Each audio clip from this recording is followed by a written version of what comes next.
കാര്യം നിസാരം.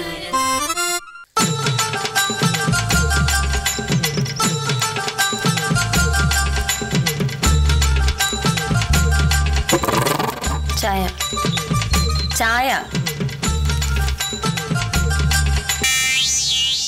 സേതുലക്ഷ്മി വിളിച്ചിരുന്നു. ഏത് സേതുലക്ഷ്മി? എന്റെ കൂടെ ലോ കോളേജിൽ പഠിച്ച സേതുലക്ഷ്മി.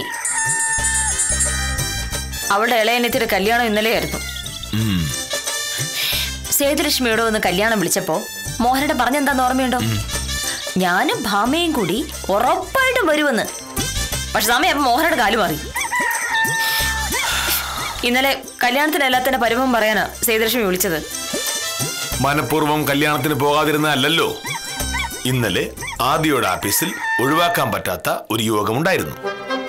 ഭാര്യയുടെ കൂട്ടുകാരിയുടെ അനിയത്തിയുടെ കല്യാണത്തിന് പോണം. അതുകൊണ്ട് ആദ്യം വിളിച്ച യോഗത്തിൽ വരാൻ പറ്റില്ല എന്ന് പറയാൻ പറ്റുമോ? ഒരു വില്ലേജ് ആഫീസിൽ ഒരു വില്ലേജ് ഓഫീസറെ കാണും. അതുകൊണ്ട് ആ വില്ലേജ് ഓഫീസർ ലീവ് എടുത്താൽ അവിടുത്തെ കാര്യങ്ങൾ ആര് നോക്കും? ഇന്നലെ സേതുലക്ഷ്മിയുടെ അനിയത്തിയുടെ കല്യാണത്തിന് പോകാൻ പറ്റാത്തതിൽ നിനക്ക് വിഷമമുണ്ടെന്ന് എനിക്കറിയാം. നിന്റെ ആ വിഷമം മാറ്റാനായി ഇനി വരുന്ന ആഘോഷത്തിന് നമ്മൾ ഒരുമിച്ച് പോയിരിക്കും. അങ്ങനെയൊന്നും വാക്ക് പറയണ്ട മോഹനേട്ടാ. മോഹനേട്ട ഒരു വില്ലേജ് ഓഫീസർ അല്ലേ? തിരക്കെപ്പോ ഏത് വഴിക്ക് വരുന്നത് പറയാൻ പറ്റുമോ? നമ്മുടെ കാര്യം ഇങ്ങനെയൊക്കെയല്ലേ, അതിങ്ങനെയൊക്കെ തന്നെ അങ്ങ് പോട്ടെ. ജോണിക്കുട്ടിയുടെ സ്ഥലങ്ങളൊക്കെ തിങ്കളാഴ്ച ചൊവ്വാഴ്ച പോയാൽ മതിയല്ലേ? വക്കീലും അതൊരു സന്തോഷമാവും. നമ്മൾ ഞാൻ പറ്റാ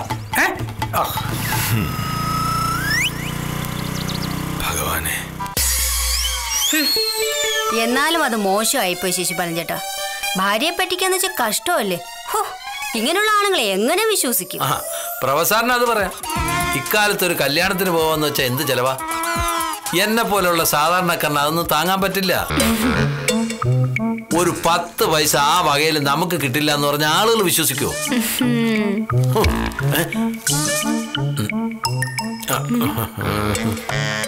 അയ്യോ എന്റെ കാര്യം നോക്ക.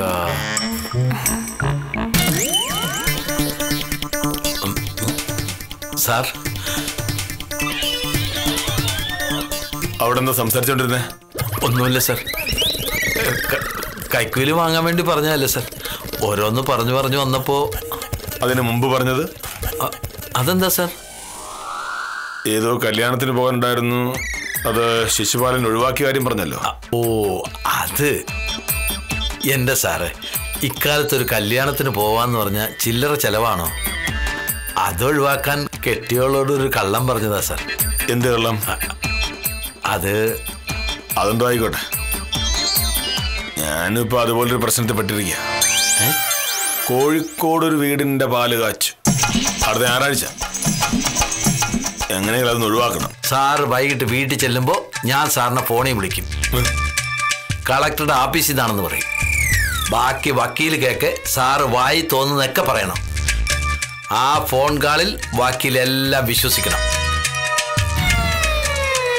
5:17.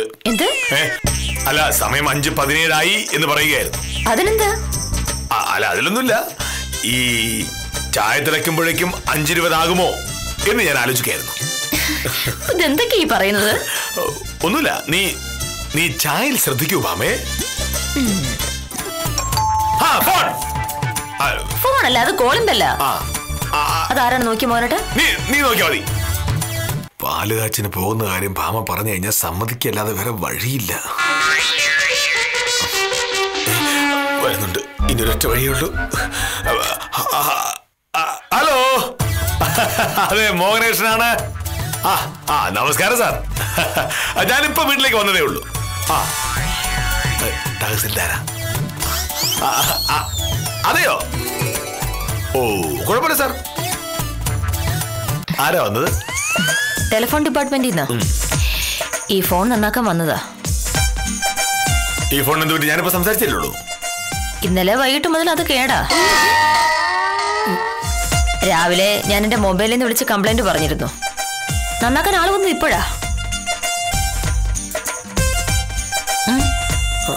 ആണോ? പക്ഷേ ഞാൻ വിളിച്ചപ്പോ